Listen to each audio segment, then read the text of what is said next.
Good morning, have a nice day. Hello India. बड़ों को ढेर सारा प्रणाम, छोटों को ढेर सारा प्यार और मेरे सारे सब्सक्राइबर कैसे हैं आप सबको ढेर सारा राम राम। गणपति बप्पा मोरिया।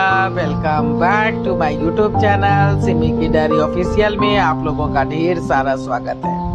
दोस्तों, कलयुग की सती इस चैनल पे मेरी चल रही है हिंदी नॉवेल, उसका 8 एपिसोड मैं आप लोगों के समक्ष डाल चुकी हूँ। तो आज इसके 9th एपिसोड में मैं आप लोगों का तहे दिल से स्वागत करती हूँ। तो देखिए कैसा लगता है। दोस्तों, अब तक आप लोगों ने देखा कि जानकी का डर सच हो गया है, किशोर की मृत्यु हो जाती है और उसके 1 महीने के बाद ही जानकी अपने बच्चों को लेके डेरे पे वापस आ जाती है। कोई वैसे आने तो नहीं देना चाह रहा था, पर बच्चों का फाइनल एग्जाम नजदीक था, इसलिए जानकी जीत करके डेरे पे वापस आ जाती है। यहाँ तक मैं आप लोगों के समक्ष रख चुकी हूँ। अब आगे रखने जा रही हूँ 9th एपिसोड में। जानकी के साथ उसकी मौसी आती है। जानकी के घर वाले ऑफिस जाके आगे की फॉर्मेलिटीज पूरी करते हैं।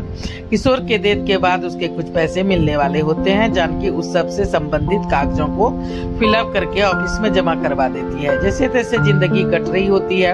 जानकी को एक दिन काटना भारी पड़ रहा है। वो भूखे प्यासे दिन रात बस किशोर को याद करके रोते रहती थी। जानकी को तो जैसे होश ही नहीं था। दाई आती थी, काम करके चली जाती थी।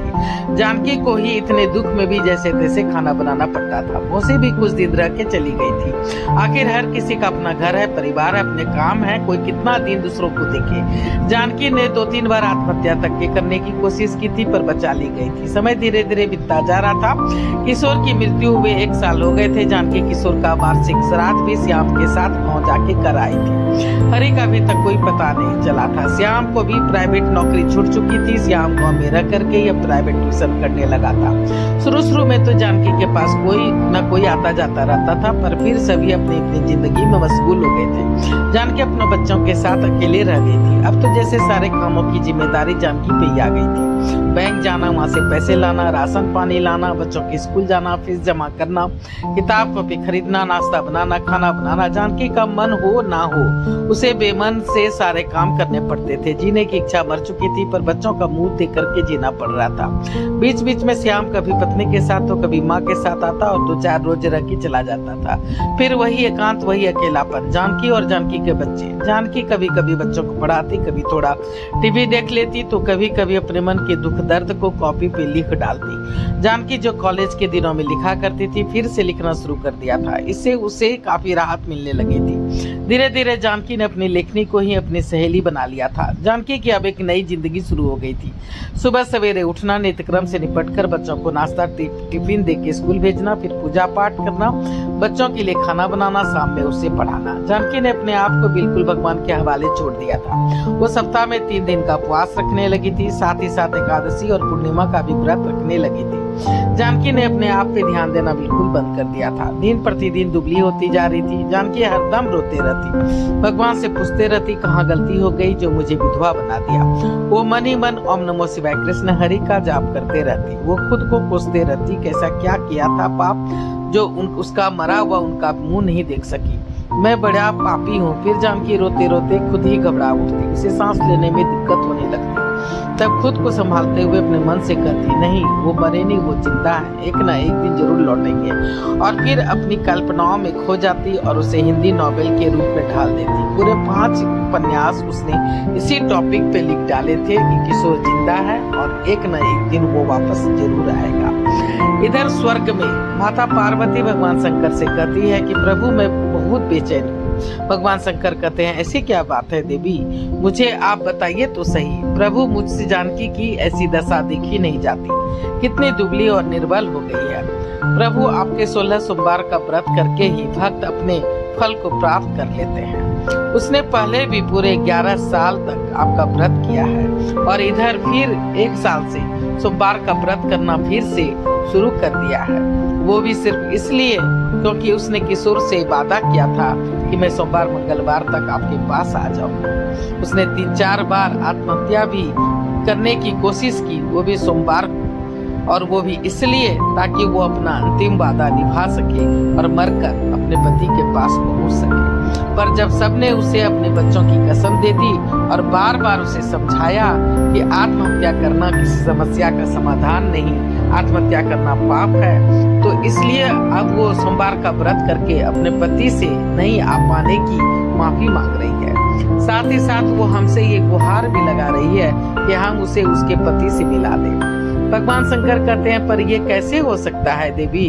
भाग्य का लिखा परमपिता ब्रह्मा भी नहीं मिटा सकते। देवी पार्वती कहती हैं, ये कहाँ का इंसाफ है प्रभु? जो देवी है, पतिव्रता है, वो विधवा हो गई, और जो औरत बदचलन है और बददिमाग है, उसका सुहाग भी अखंड है। ये कैसा कलयुग है प्रभु, जहाँ अच्छे इंसान को दुख मिल रहा है और बुरे राज कर रहे हैं। अब उसे किशोर की क्या गलती थी बताइए? इसमें उसने हमेशा अपना कर्तव्य, धर्म और फर्ज निभाया, पर क्या उसके पत्नी और बच्चे के प्रति उसका कोई कर्तव्य, धर्म और फर्ज नहीं था? वो जब तक जिंदा था तो सबों को दिखता था, पर अब जब वो नहीं रहा तो बेचारी जानकी को दिखने वाला तो कोई प्रभु है ही नहीं। भगवान शंकर बोलते हैं, ये कलयुग है देवी, फिर आप ये क्यों भूलती हैं कि हर बुरी चीज का अंत होता है।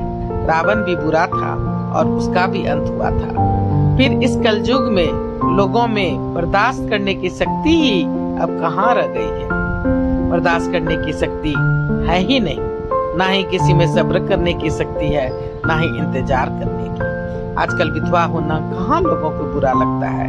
कुछ दिन रोग आके सब चुप हो जाते हैं, सब कुछ भूल जाते हैं। आजकल तो लोग सिर्फ धन और दौलत से प्यार करते हैं, कहीं भी सच्चाई नहीं, ईमानदारी नहीं। विधवा भी कहाँ पवित्रता का पालन कर पाती है। माता पार्वती कहती हैं, यही तो मैं कह रही हूँ भगवान, जानकी एक सच्ची और पवित्र आत्मा है, उसमें कोई खोट नहीं है, फिर उसे ऐसा दंड क्यों?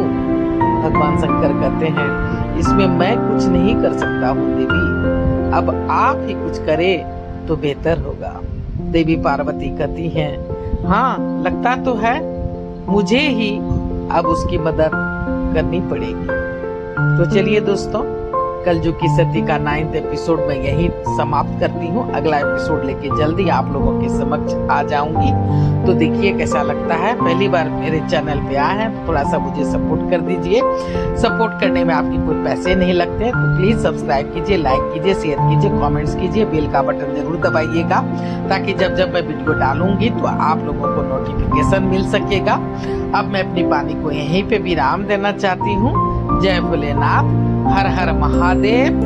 और आप लोगों का ढेर सारा थैंक्स कर रही हूँ मेरे वीडियो को शुरू से अंत तक देखने के लिए। Thanks for everything, thanks for your support, thanks for watching my video. Thank you.